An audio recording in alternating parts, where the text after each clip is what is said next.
What is jargon? Jargon is the lingo. For example, in Joburg, if you want to catch a taxi, you have to know how to stop it. Are you either going local or to town? If you want to get off, you have to know how to get off. Are you going to get off using short left or short right? So the lingo is the language that's used by the people in the market.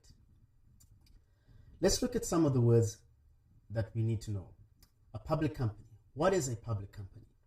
Essentially, it's a company that is listed on the stock exchange. Securities. What are securities? It's not a security guard.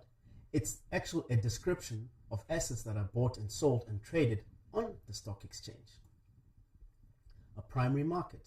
A primary market is the first place where a private company goes to raise capital and then issue new shares.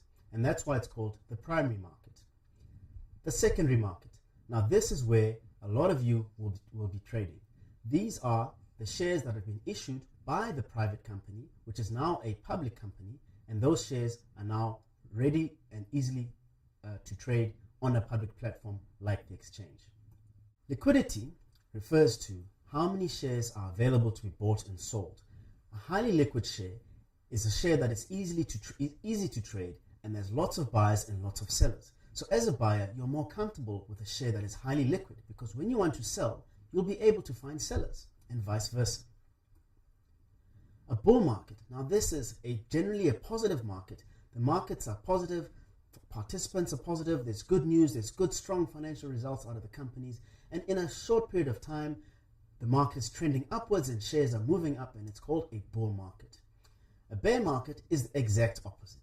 Everybody's depressed, everyone is sad, there's sad earnings, sad announcements.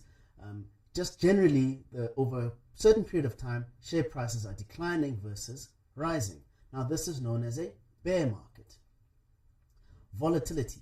This relates to how quickly a share price moves. A highly volatile share is regarded as a risky share because the price movement happens over a short period of time. Now, a low volatile share is regarded as a stable or a less riskier share.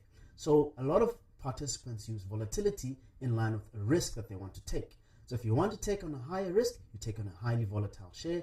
If you want to take on a low risk, you take a low volatile share.